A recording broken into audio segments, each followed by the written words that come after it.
Então nesse vídeo aqui a gente vai falar a respeito de DNS, tá? Para a gente fazer uma enumeração por meio do serviço DNS. Por quê? Porque é esse cara que faz a resolução do nome das máquinas para o IP, né? O IP correspondente ali na rede, tá? E por meio desse serviço a gente consegue uma série de coisas aqui, também não exaustivo, tá? Mas serviços, por exemplo, que estão sendo executados na rede, a gente consegue saber ali a funcionalidade de cada host que está presente na rede, a gente consegue enumerar ali até, por exemplo, né, tem máquinas ali que está com um ping está bloqueado, alguma coisa nessa linha, por meio do DNS a gente vai conseguir reconhecer ela, coisas que vão ajudar a gente a ter um entendimento melhor da rede, tá? Bom, e na prática como é que isso fica, tá? A gente está com um exemplo da máquina aqui, Cronos, tá?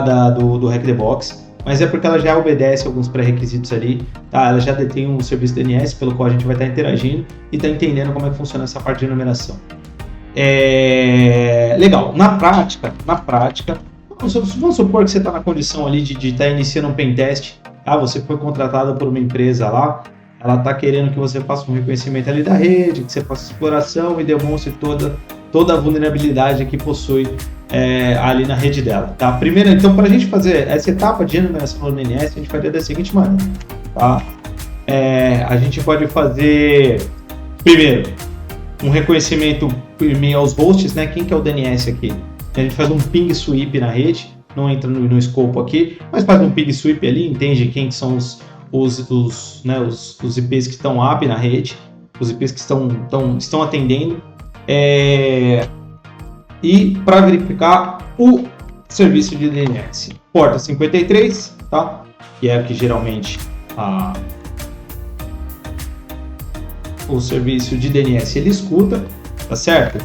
Bom, e a gente executaria o comando mais ou menos nesses moldes aqui, tá? Só para a gente identificar quem seria o DNS. Se fosse no pentest real. Para o nosso cenário aqui, ele fica um pouquinho diferente, porque é uma única máquina que a gente está testando, e é por meio dela que a gente vai verificar se o DNS está funcional, tá? A princípio, com o DP, que é, né, pelo qual a máquina, desculpa, o serviço, né, ele responde, menos P aqui, minúsculo de porta. Legal. E ele já disse que o DNS está escutando lá, está operacional na porta 53, protocolo UDP. Agora, um outro ponto que a gente já pode fazer um teste também é se de repente ele estiver respondendo por TCP, com um vetor interessante seria de transferência de zona. Qual que é o interesse em fazer o transferência de zona, né? Digamos que ele, em termos de enumeração de DNS, ele seria a cereja do bolo, porque é por meio desse tipo de ataque, né, que você conseguiria simplesmente copiar completamente todos os registros de DNS que estão nesse servidor e trazer aqui no stdout do teu Kali Linux, tá? Bom, como que a gente faz para a gente identificar isso? Uma vez que a gente já tem esse cara aqui, a gente sabe que ele é o DNS da rede, legal. Então, a primeira coisa, eu sugiro vocês já alimentarem ele lá no resolve.com. Por quê? Porque esse é o arquivo onde você vai configurar os seus DNS, tá? E eu coloco ele logo antes aqui do 192.168.0.1, porque eu quero que ele tenha prioridade, tá, na hora de fazer a solução de DNS por meio desse servidor aqui que eu estou especificando, 10.10.10.13, que no caso é o nosso alvo, tá? E aí a gente vai começar a fazer a enumeração então de DNS. Então, primeira coisa, a gente já tem o hostname ali, tá? Essa é uma informação que a gente já iria deter. Em se tratando de um teste black box, provavelmente você não teria, e aí não tem problema nenhum, porque você pode fazer uma tentativa de solução reversa, tá? do IP da máquina, uma vez que você vai deter o escopo ali, ou você já identificou que é um IP que ele está up, né? Ele é um host que está operante na rede.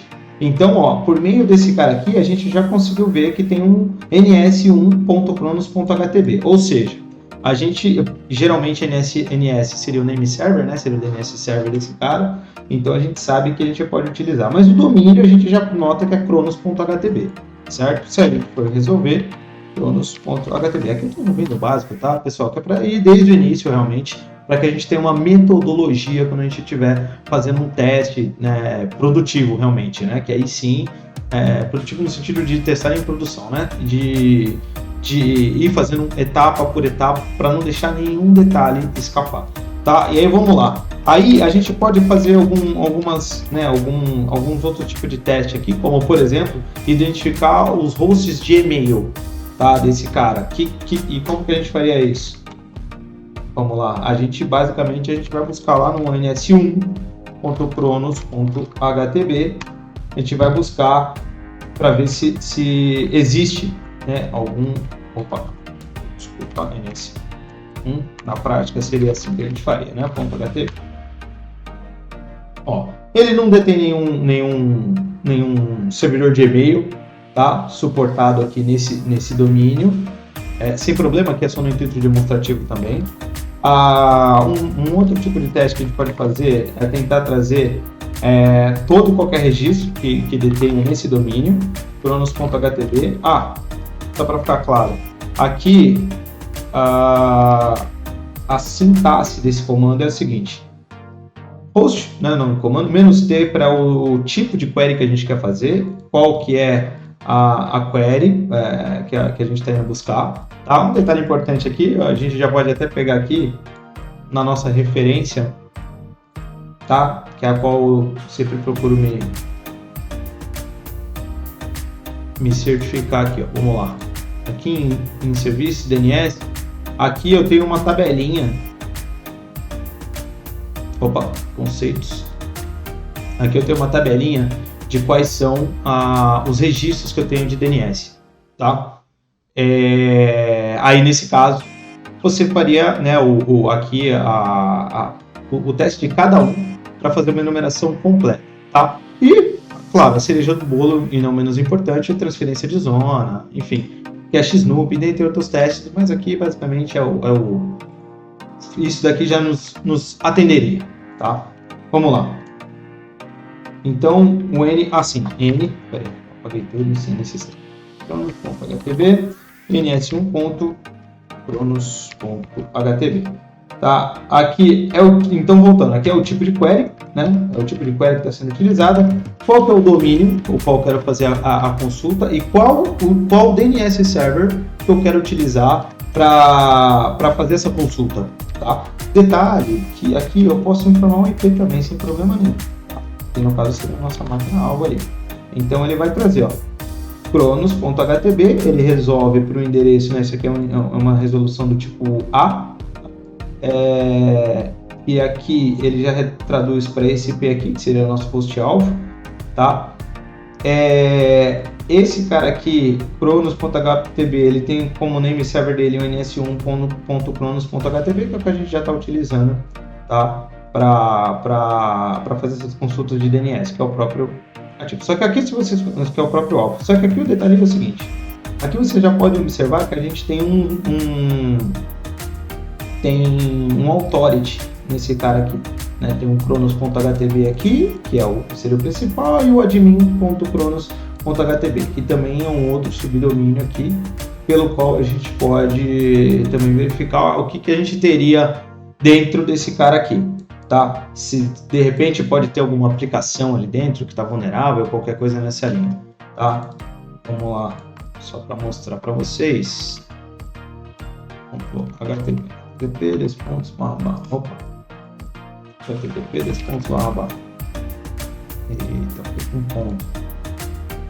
Então aqui a gente já vê que tem uma outra aplicação que não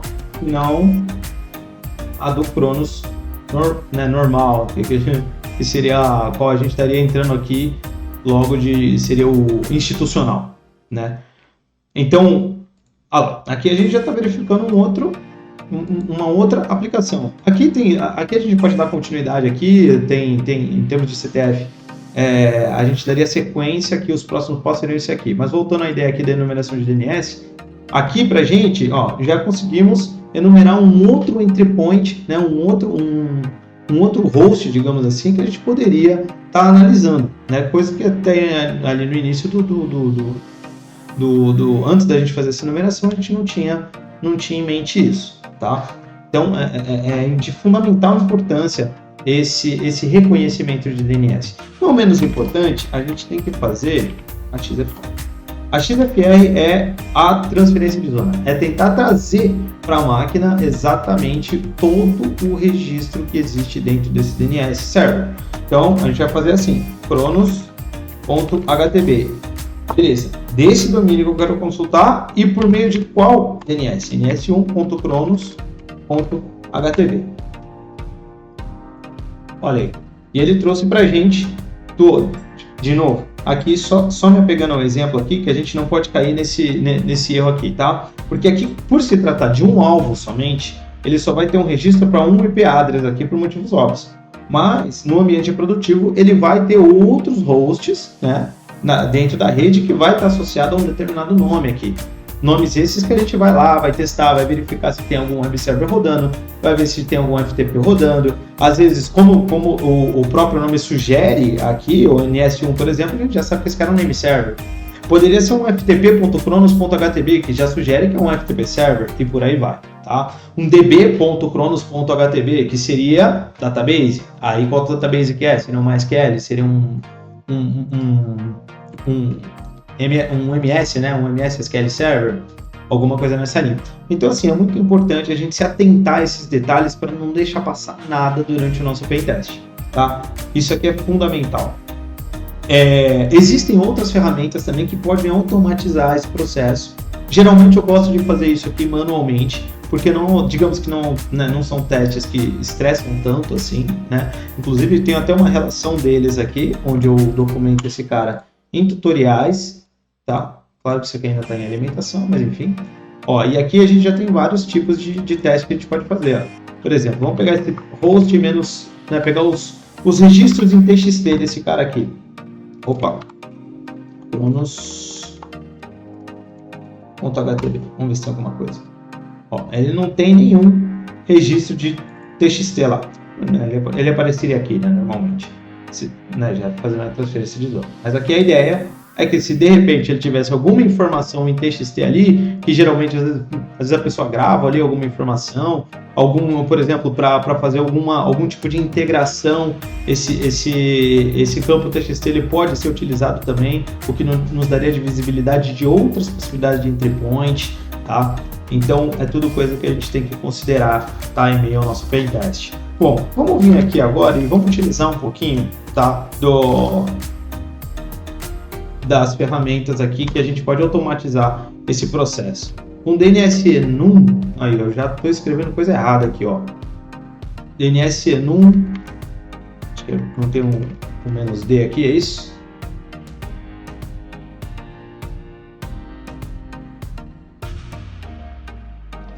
Ó lá, tô metendo louco aqui, né? Tô metendo louco. Aqui, olha lá, ele conseguiu fazer a transferência de zona também, olha só. Trouxe algumas coisas aqui. E aqui, só um ponto que eu quero me apegar aqui, ó, ele está fazendo um brute force aqui utilizando esse cara aqui. Mas aqui, para fazer esse brute force aqui também, a gente pode utilizar outras word lists, tá? A gente não precisa se apegar somente esse cara. A gente pode utilizar uma outra ali, por exemplo, tem aqui, ó. Quer ver? Subdomínios, né? Subdomínios. Seglists. Seglists é um recurso que eu gosto de usar bastante também, tá? Especialmente para CPFs. Ó, a gente tem subdomínios ali, ó, top 1 million, olha lá, e mais de 20 mil registros aqui, por aí. Tá? Então você pode utilizar outros aqui também, tá? Só basta aqui se informar qual que é o parâmetro pelo qual você vai informar, né, esses subdomínios aqui, no caso "-f". Vamos lá, né? Já estamos aqui. NSN1, cronos.htb, "-f". Olha lá, vamos colocar esse cara aqui. Vou colocar os 5.000 aqui só para tornar as coisas mais rápidas, tá? Só para ver se de repente ele identifica, né, esse admin.cronos.htb, tá? Que embora a gente já tenha identificado, mas é só para título de teste, a gente verifica se ele vai de fato identificar aqui por meio desse teste aqui de brute force, de subdomínio. Ó. Então ele está testando aí, vamos deixar ele aqui brincando aí durante um tempo aí, tá? Uma outra ferramenta que a gente pode fazer isso aí também é com o DNS Recon. E acho que esse sim é com -D, vamos ver aqui. Ah, olha aí, ó. o -D é pro DNS Recon. É muita ferramenta, né, cara? Eu fico todo perdido, tem hora. Olha lá, ó. Olha lá, bind version, olha lá, tá dizendo ali que é um Ubuntu. Não lembro se esse cara é Ubuntu, né? É um Linux, né, e tal, mas não sei se ele era Ubuntu. Mas enfim, tá aí, ó. Já trouxe aqui algumas coisas. Não trouxe tanta coisa, né, quanto o DNS-Enum aqui, na forma mais básica aqui do comando. Mas já trouxe alguma coisinha aqui, já trouxe ó, o NS1, né, já trouxe que ele é que esse cara é o SOA, né? Legal. O que mais aqui que daria pra gente fazer com o DNS Recon? Vamos lá, vou consultar aqui porque eu não lembro. Vamos ver, com DNS Recon. Ah, tá, daria para fazer, ó. Vamos fazer o brute force com esse cara aqui também.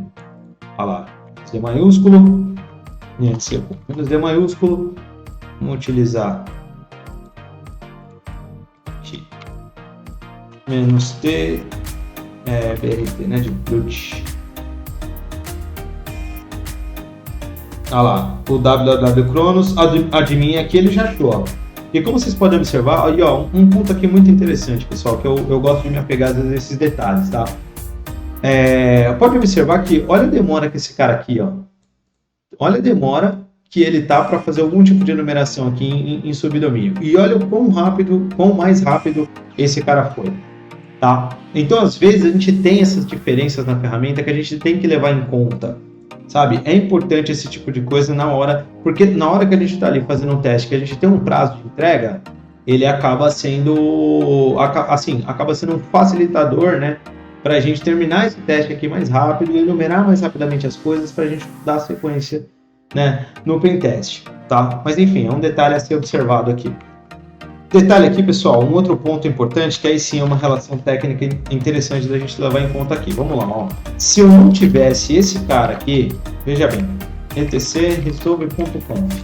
Esse cara aqui é o arquivo cujo conteúdo são os DNS servers pelo quais ele vai resolver os nomes pra gente. Se eu removo esse cara aqui, observe que as ferramentas elas não vão funcionar de maneira adequada. Ó. Observa, ó.